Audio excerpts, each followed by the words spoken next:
नमस्कार दोस्तों, भारतीय साक्ष्य अधिनियम की सीरीज को आगे बढ़ाते हुए आज की वीडियो में हम देखेंगे सेक्शन नंबर 6 भारतीय साक्ष्य अधिनियम BSA corresponding to section 8 of Indian evidence act 1872। देखिए, पिछली वीडियो में हम लोगों ने एक्ट देख लिया, स्टेट ऑफ थिंग देख ली, एक्शन देख लिया, इवेंट देख लिया, इतने सारे डिफरेंसेस देख लिए, कॉज देख लिया, मोटिव भी देख लिया, इंटेंशन भी देख लिया, इनके बीच में डिफरेंस भी देख लिया। आज की जो सेक्शन है, section 6 corresponding to section 8 of Indian evidence act, ये 3 पॉइंट पर बात करती है। 3 टर्म्स हैं जिनको रेलेवेंट बताती है। जैसा कि आपको पता है कि हम ये चैप्टर पढ़ रहे हैं सुसंगति, तथ्यों की सुसंगति, रेलेवेंसी ऑफ फैक्ट्स, जहां पर सेक्शन 3 से लेकर सेक्शन 50 दी गई है इस पार्ट में, इस चैप्टर नंबर 2 में, और सभी की सभी सेक्शंस में एक्सेप्ट 3, सभी की सभी सेक्शंस में कुछ तथ्यों को, कुछ फैक्ट्स को बताया गया कि ये रेलेवेंट होंगे, ये सुसंगत। तो उसी सीक्वेंस में हम जब सेक्शन 6 बीएसए देखते हैं तो वहां पर बताया गया है 3 टर्म कि ये 3 बातें सुसंगत होंगी। पहली बात, मोटिव सुसंगत होगा, जिसे हिंदी में हेतु कहेंगे, आशय नहीं कहेंगे, ध्यान रखना। नंबर 2, प्रिपरेशन, तैयारी।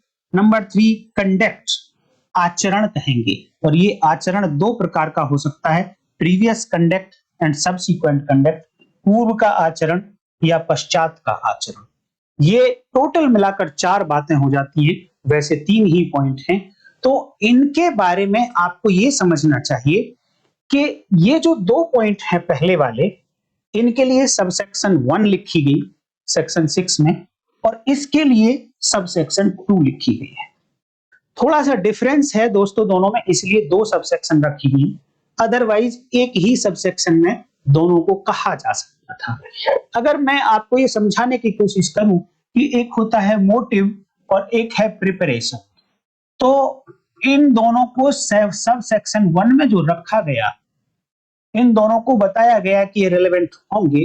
मेरी आप बेसिक बात याद रखेंगे, मुझे पूरी उम्मीद है कि जब जब आप चैप्टर नंबर 2 को पढ़ेंगे तो बेसिक फंडा इस चैप्टर नंबर 2 का याद रखेंगे। देखिए, एक एंड पर 2 एंड होंगे, यहां पर इट मींस 2 फैक्ट होंगे। एक एंड पर कुछ फैक्ट्स होंगे, अननोन फैक्ट्स, जिनको आपको चेक करना है कि ये यहां पर रेलेवेंट हैं या नहीं। दूसरे एंड पर 2 फैक्ट मिलेंगे जनरली आपको, एक फैक्ट इन इशू और या फिर रेलेवेंट फैक्ट्स। तो 2 एंड हैं हमारे पास, 2 सिरे हैं। एक सिरे पर फिक्स है फैक्ट, या तो फैक्ट इन इशू होगा या रेलेवेंट फैक्ट होगा। दूसरे सिरे पर वो फैक्ट होगा जिसको आपको चेक करना है कि ये रेलेवेंट, ये fact in facts in issue या रेलेवेंट फैक्ट के साथ में सुसंगत है या नहीं है। तो अब देखना होगा इन दोनों के बीच का ब्रिज, इन दोनों के बीच का कनेक्शन क्या है। अगर वो कनेक्शन किसी ना किसी सेक्शन में बताया गया, सेक्शन 4 से लेकर 50 में से किसी भी सेक्शन में बताए गए तरीके में से कोई भी एक कनेक्शन होगा इन दोनों के बीच का, तो ये वाला फैक्ट जिसको हमें चेक करना है, ये रेलेवेंट कहलाएगा या सुसंगत कहलाएगा। ध्यान देना कि ये फैक्ट चेक कर रहे हैं हम इसको, तो इसका कनेक्शन रेलेवेंट फैक्ट के साथ भी चेक कर रहे हैं। ये इसका कनेक्शन, बेशक ये रेलेवेंट होगा, बट इसका कनेक्शन एक दूसरे रेलेवेंट फैक्ट के साथ हो सकता है। इसका कनेक्शन फैक्ट इन इशू के साथ तो हो ही सकता है, बट एक रेलेवेंट फैक्ट का कनेक्शन दूसरे रेलेवेंट फैक्ट के साथ भी अगर होगा सेक्शन में बताए गए तरीके से, तो भी इस फैक्ट को इस रेलेवेंट फैक्ट का रेलेवेंट फैक्ट बोलेंगे। अगर फैक्ट इन इशू से कनेक्शन है तो इस फैक्ट को फैक्ट इन इशू का रेलेवेंट फैक्ट बोलेंगे। तो सेक्शन 6 और उसकी सब सेक्शन 1 में क्या कहा गया है, वहां यह बोला गया कि अगर कोई ऐसा फैक्ट है, ये वाला फैक्ट जिसको चेक करना है, वो फैक्ट, एनी फैक्ट, अगर वो ऐसा है विच शोज और विच कॉन्स्टिट्यूट, ऐसे फैक्ट्स जो या तो दर्शाते हैं या गठित करते हैं, क्या मोटिव या प्रिपरेशन। और मोटिव किसका? Motive of fact in issue या फिर motive of relevant fact. Preparation किसका? तैयारी किसकी? तैयारी फैक्ट इन इशू की या तैयारी रेलेवेंट फैक्ट की। ये फैक्ट अगर ऐसे हैं कि वो फैक्ट ये ऐसा दर्शाते हैं कि ये फैक्ट इस फैक्ट इन इशू के मोटिव को शो करते हैं या मोटिव बना देते हैं, इस तरीके ये फैक्ट इस फैक्ट इन इशू की प्रिपरेशन को कॉन्स्टिट्यूट करते हैं, दर्शाते हैं, वो सेक्शन 6 की सब सेक्शन 1 में रेलेवेंट हो जाएंगी। तो दो पार्ट, मोटिव एंड प्रिपरेशन, ये दोनों बातें सब सेक्शन 1 में रेलेवेंट होंगी। और क्या कर रही हैं? कब रेलेवेंट? कौन से फैक्ट्स जिनको चेक करना है उन्होंने या तो दर्शाया या कॉन्स्टिट्यूट किया है इनको कि ये फैक्ट इन इशू या रेलेवेंट फैक्ट के मोटिव और या प्रिपरेशन हैं। अब देखिए सेक्शन 6 और उसकी सबसेक्शन 2 क्यों अलग है सबसेक्शन 1 से। केवल 3 terms, motive, preparation and conduct. तो मोटिव एंड प्रिपरेशन को सबसेक्शन 1 में रख दिया, तो कंडक्ट को क्यों नहीं रख दिया सबसेक्शन 1 में? क्योंकि ये दोनों से डिफरेंट है। पहली सबसेक्शन में आपने वो स्ट्रक्चर देखा जो मैं फंडामेंटल स्ट्रक्चर बताता हूं रेलेवेंसी ऑफ फैक्ट्स वाले चैप्टर का, कि एक फैक्ट इधर होगा, एक फैक्ट इधर होगा। तो एक एंड तो फिक्स है कि एक एंड पर फैक्ट्स इन इशू या रेलेवेंट फैक्ट होंगे, दूसरे एंड पर वो फैक्ट जिसे आपने चेक करा। और इनके बीच में जो रेलेवेंसी है, जो कनेक्शन है, वो मोटिव से है या वो प्रिपरेशन से है सबसेक्शन 1 में। लेकिन सबसेक्शन 2 में देखिए कितना एकदम ब्यूटीफुली डिफरेंस किया गया है। देखिए जो एंड 1 है, एक एंड है, इस पर ऑलरेडी एक नोन फैक्ट है, नोन फैक्ट है, पता है फैक्ट के बारे में। जो दूसरा एंड है, इस पर भी नोन फैक्ट है, facts in issue and relevant fact, दोनों में से कुछ भी हो सकता है। अब दो वर्ड्स हमारे पास हो गए, दो बातें हमारे पास होगी, तो रेलेवेंसी के लिए 3 बातें चाहिए। तो तीसरी बात क्या बची? वो कनेक्शन, कि इन दोनों में क्या कनेक्शन है। जब वो कनेक्शन इस सेक्शन में बताई गई बात के अकॉर्डिंग होगा, तभी ये कंडक्ट इन दोनों के साथ सुसंगत होगा। तो इस सबसेक्शन 2 में लिखा गया कि ये आचरण किस किस का हो सकता है। ये सूट है कोई तो उसकी पार्टीज का हो सकता है, एक्यूज का हो सकता है, विक्टिम का हो सकता है, जिसके अगेंस्ट ऑफेंस हुआ, जिसने ऑफेंस किया। तो ये कंडक्ट किसी का भी हो सकता है। लेकिन कंडक्ट होता क्या है? कंडक्ट इज अ बिहेवियर, आपका व्यवहार, वो आपका कंडक्ट होता है। सुबह से शाम तक आप एक पर्टिकुलर तरीके से, एक पर्टिकुलर मैनर में सैकड़ों एक्ट करते हैं, सैकड़ों एक्शन करते हैं, और वहां पर आपका व्यवहार रिफ्लेक्ट होता है, वो आपका कंडक्ट होता है। तो क्या सारे के सारे कंडक्ट रेलेवेंट होंगे? कोई एक्यूज है, वो उसने जब से पैदा हुआ जब तक वो मरेगा तब तक पता नहीं कितने कंडक्ट वो करेगा, कितना व्यवहार वो रोज करता है, रोज करेगा। तो क्या उसके सारे के सारे कंडक्ट रेलेवेंट होंगे? नहीं। केवल और केवल वो कंडक्ट, केवल और केवल वो आचरण जो फैक्ट इन इशू को प्रभावित करे या फिर रेलेवेंट फैक्ट को प्रभावित करे, केवल वो आचरण।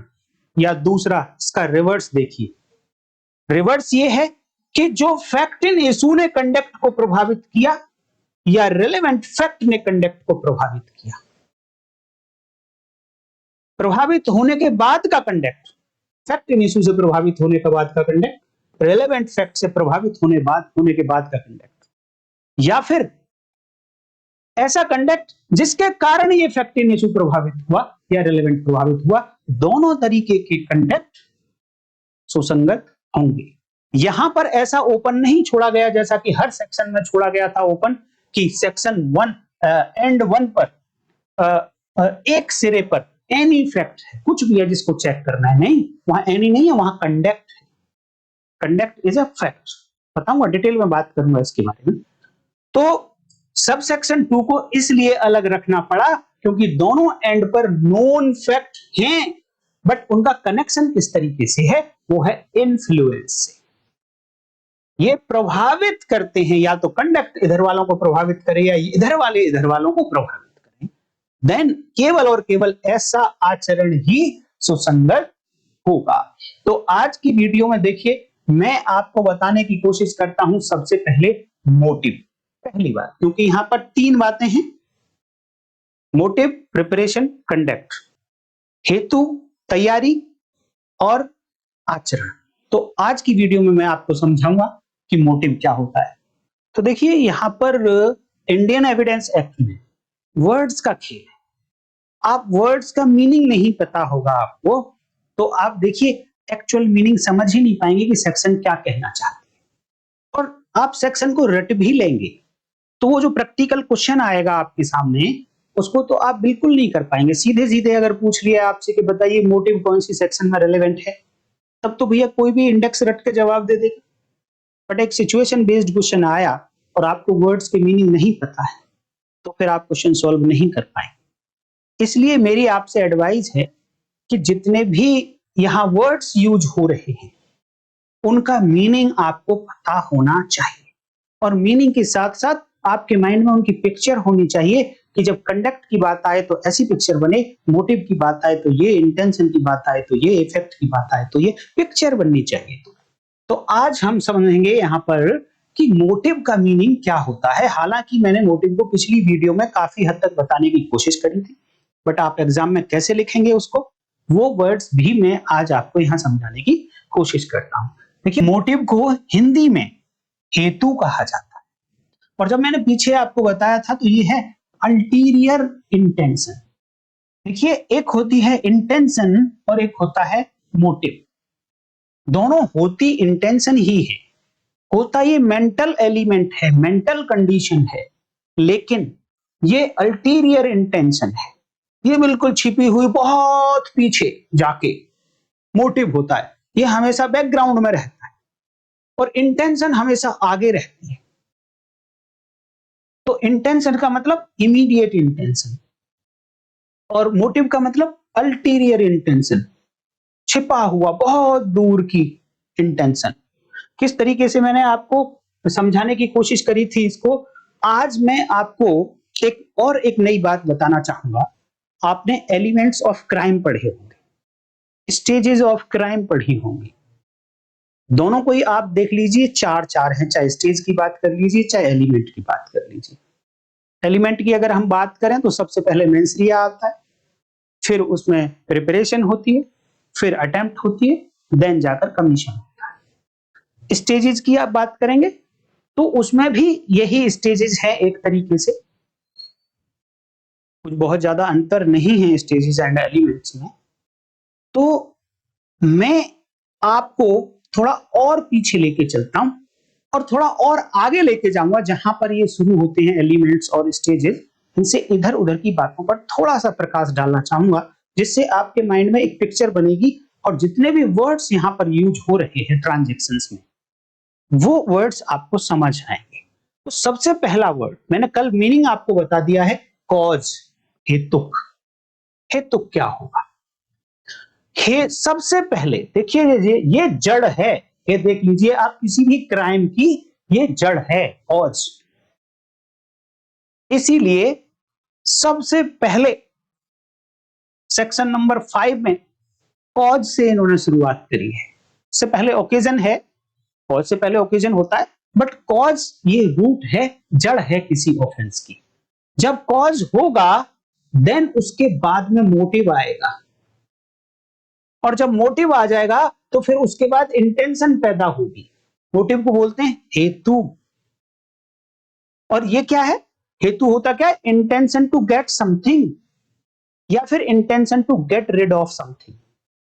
या तो मोटिव है कि मुझे कुछ प्राप्त करना है, या मुझे किसी बात से छुटकारा पाना।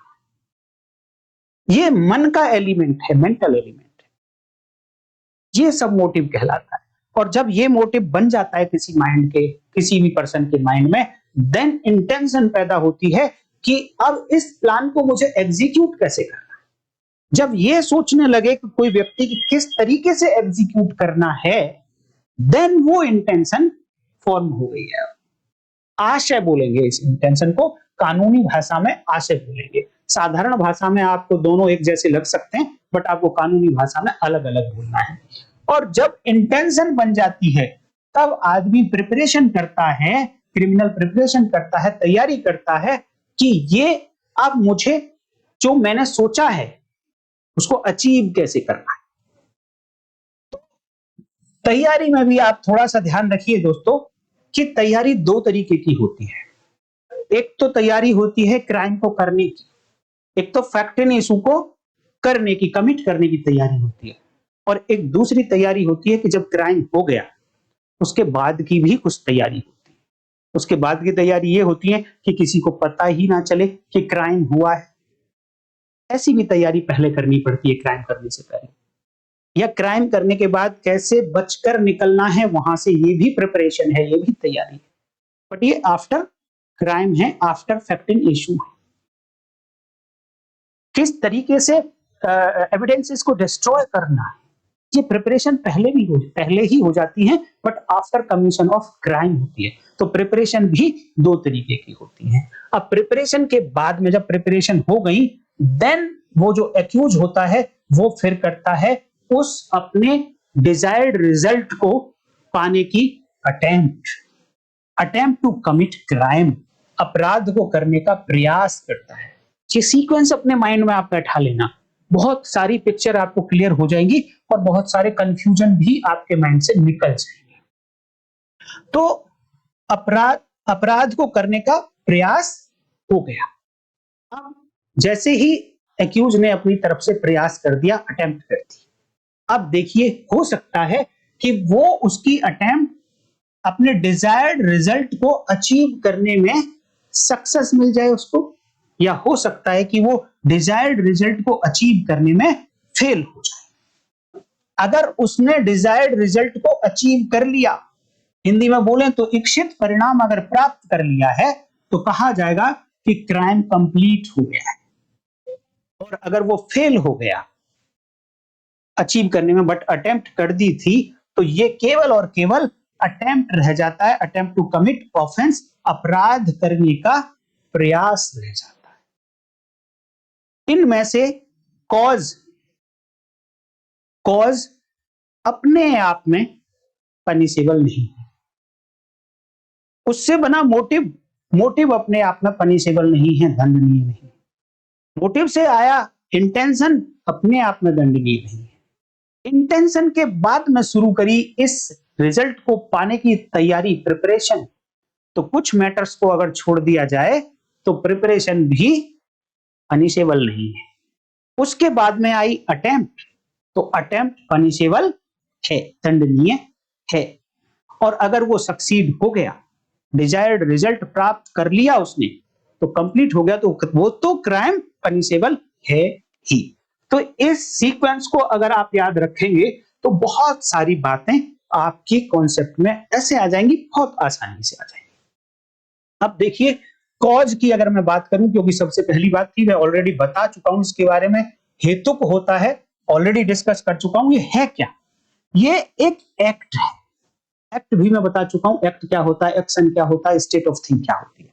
ये एक एक्ट है, और ये एक ऐसा एक्ट है जो प्रॉम्प्ट करता है, फैक्ट इन इशू को प्रॉम्प्ट करता है। प्रॉम्प्ट का मतलब है कि ऐसा कोई एक्ट हुआ जिसके कारण फैक्ट इन इशू तक पहुंच सका कोई क्रिमिनल। फैक्ट इन इशू मतलब अगर ए की डेथ की है बी ने, तो ये डेथ कहां से शुरुआत हुई थी, रूट क्या था इसका। मान लो कि बी ने ए की भरी पब्लिक में कभी बेइज्जती कर दी थी, कुछ बोला होगा बी ने कोई एक्ट किया, तो एक्ट वो कॉज हो जाएगा। ये है जड़ उस क्राइम की जो ए ने बी की डेथ करके किया है, तो ये है कॉज, ये एक एक्ट होगा। और इसी ने प्रॉम्प्ट किया था इस फैक्ट इन इशू को, डेथ को, यहीं से प्रॉम्प्ट हुआ है, यहीं से उसको एक ट्रिगर मिला है, एक्शन स्टार्ट मिला है यहां से। और जब ये उसके मन में आया कि भाई इस बेइज्जती का बदला लेना है, तो ये जो मन में उसके आया कि ये बेइज्जती पब्लिक में इसने करी है, मुझे इसका बदला लेना है, नहीं तो पब्लिक मुझे कुछ भी नहीं मानेगी। ये है मोटिव। पीछे जैसे मैंने बताया कि वो क्या प्राप्त करना चाहता है या क्या छुटकारा पाना चाहता है। बेइज्जती से छुटकारा पाना चाहता है, जो समाज में उसकी बेइज्जती हो गई, और जो खोई हुई बेइज्जती है उसको वापस इज्जत में बदलना चाहता है। तो ये मोटिव है उसका। अब इस मोटिव के आगे कैसे इस इज्जत को वापस लाएगा? कुछ भी हो सकता है। इंटेंशन कि उसको मार के वापस ले आता हूं, इंटेंशन कि भरी पब्लिक में उसकी पिटाई कर देता हूं, कुछ भी इंटेंशन हो सकती है यहां से आगे। तो हमारे सब्सटैंटिव लॉ, भारतीय न्याय संहिता या इंडियन पीनल कोड या दूसरे जो सब्सटैंटिव लॉ हैं, अदर्स लॉ, स्पेशल लॉ, उनमें इंटेंशन बताई गई है कि कौन कौन से तरीके की इंटेंशन हो सकती है। तो मोटिव के बाद वो इंटेंशन आती है। तो ये देखिए जो एक्ट था, देखिए ये अपना जो लीगल फील्ड है, यहां पर दो तरीके के एक्ट्स की बात होती है, एक इंटरनल एक्ट और एक एक्सटर्नल एक्ट।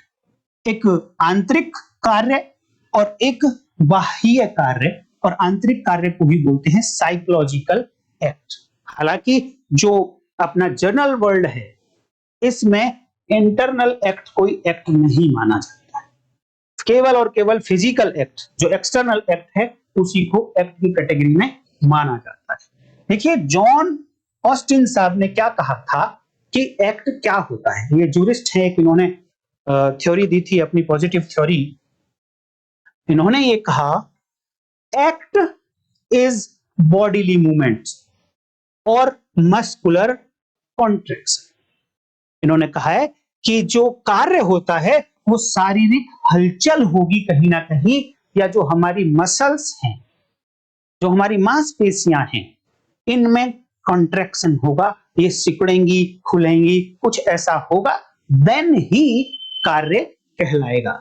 तो एक इंटरनल एक्ट होगा, एक एक्सटर्नल एक्ट होगा, और इंटरनल एक्ट को ही मोटिव कहा गया। तो मोटिव की डेफिनेशन आप इस तरीके से लिख सकते हो, motive is an internal act. Motive is an internal act.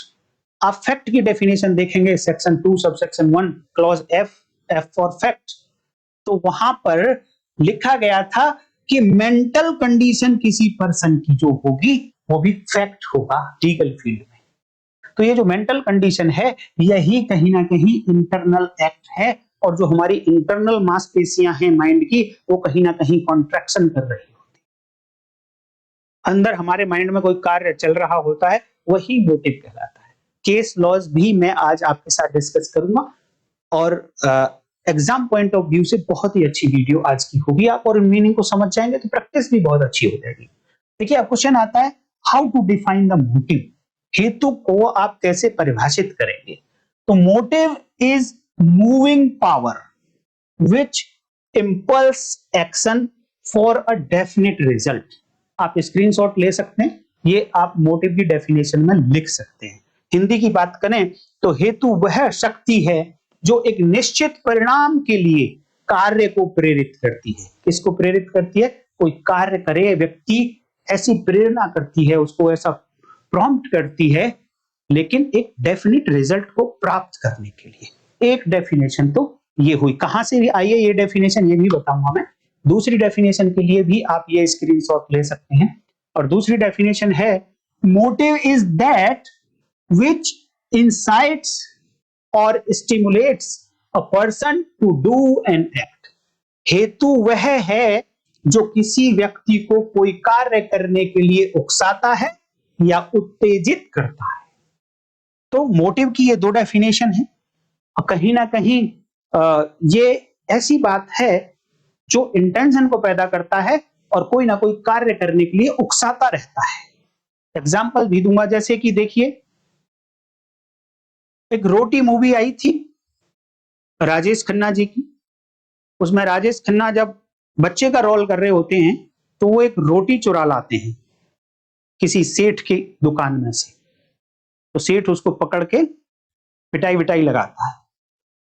वहां पर राजेश खन्ना जी ने, उनका जो बचपन का रोल है, उसमें क्या किया है? उन्होंने चोरी करी। लेकिन इस चोरी के पीछे का मोटिव क्या था? इस चोरी से क्या छुटकारा पाना चाह रहे थे। वो छुटकारा पाना चाहते थे, उनको भूख लगी थी बहुत तेज। उस भूख से छुटकारा पाने के लिए उन्होंने किसी दुकान से रोटी उठा। तो यहां पर जो भूख से छुटकारा पाना ये मोटिव है, लेकिन इंटेंशन क्या थी? इंटेंशन थी कि वो रोटी वहां से उठानी है मुझको, और रोटी किसी दूसरे व्यक्ति की प्रॉपर्टी है, और उन्होंने वो प्रॉपर्टी बिना उसकी मर्जी के, बिना उसकी कंसेंट के, उसके पोजेशन से उठा ली, तो वो चोरी हो गई। ये जो पीछे दोनों डेफिनेशंस मैंने बताई, ये आप पढ़ लीजिए। Judgment Chandra Prakash Shahi versus state of UP, AIR 2000 SC 1706 इसकी साइटेशन है। दूसरी judgment Sanjeev versus state of Haryana, AIR 2015 supreme court supplementary 829। इन जजमेंट्स को आप लिख सकते हैं, स्क्रीनशॉट ले सकते हैं, इनका आप हवाला देकर मोटिव की डेफिनेशन बता सकते हैं। मोटिव को मैं उम्मीद करता हूं कि आप समझ गए होंगे। और फिर से मैं कल वाली डेफिनेशन पर आता हूं, और इन्हीं सब से ये डेफिनेशन बनी है कि motive is something which prompts a man to form an intention।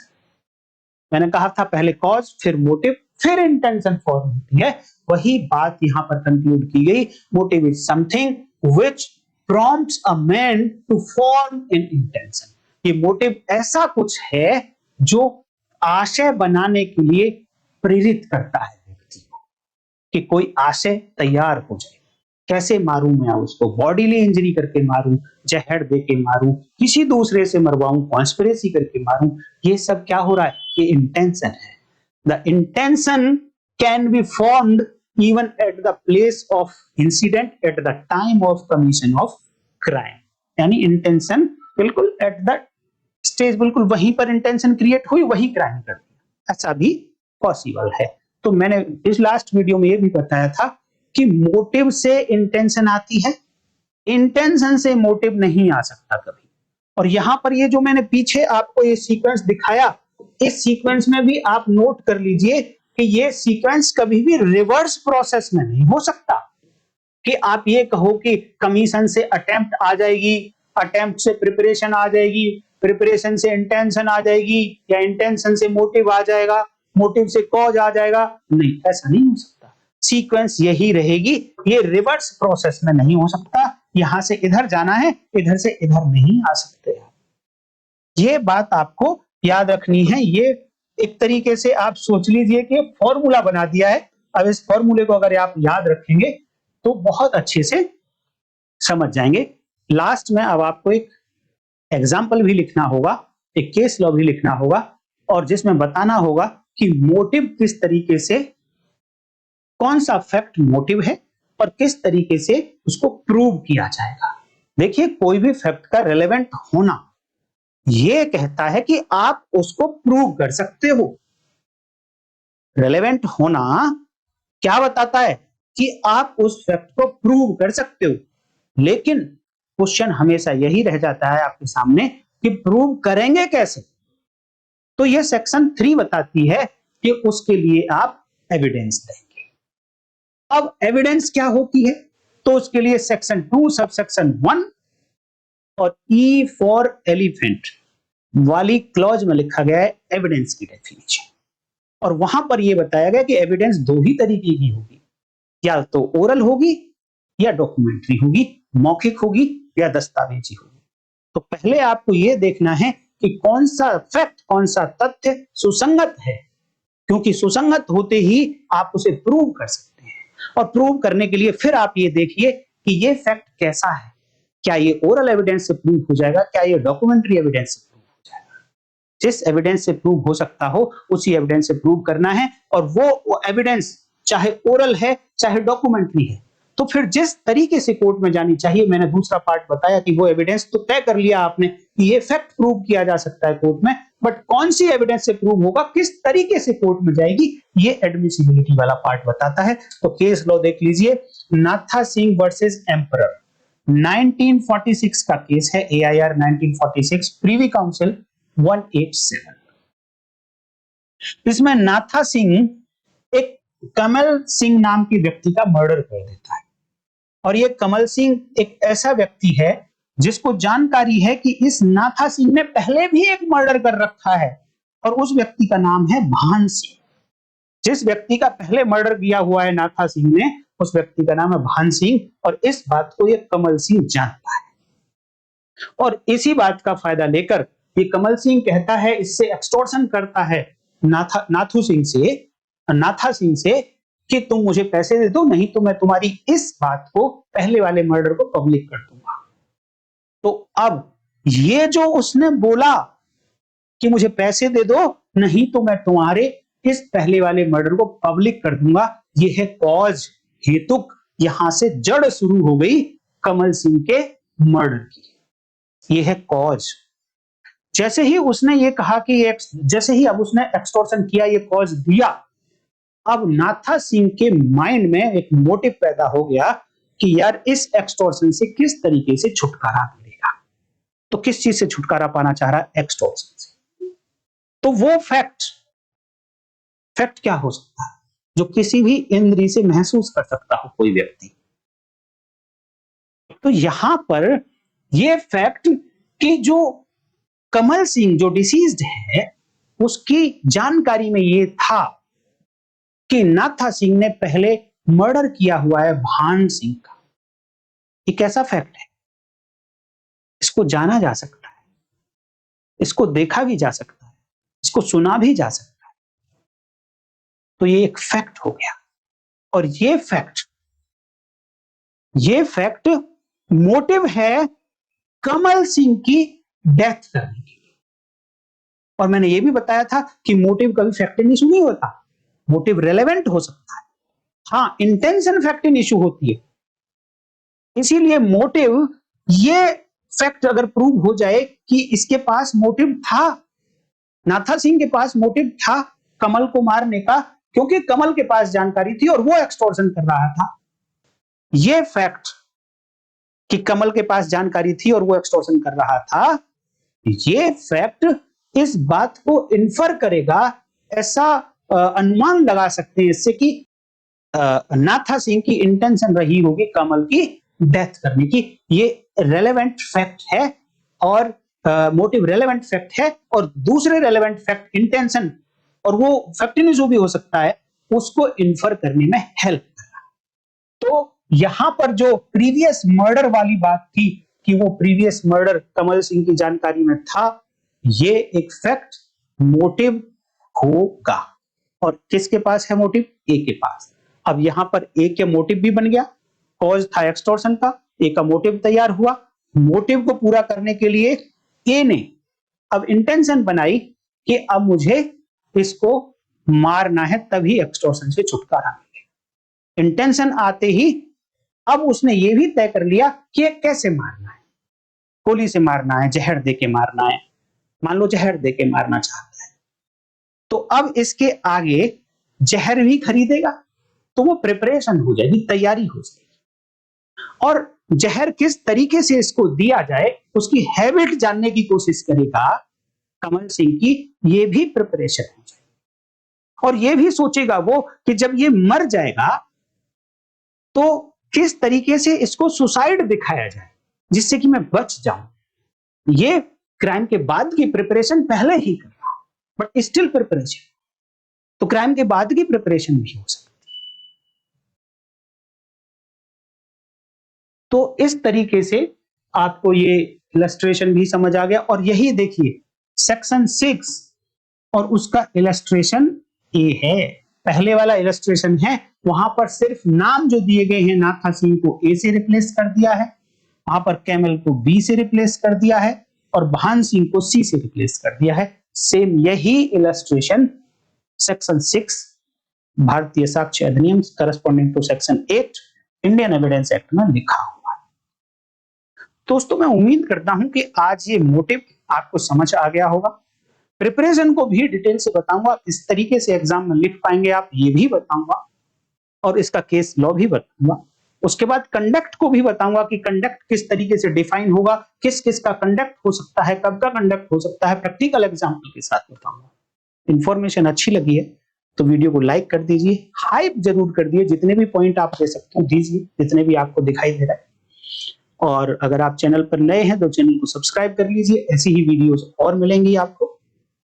तब तक के लिए, और कल प्रिपरेशन के साथ दूसरी वीडियो में मिलेंगे। तब तक के लिए नमस्कार, जय हिंद।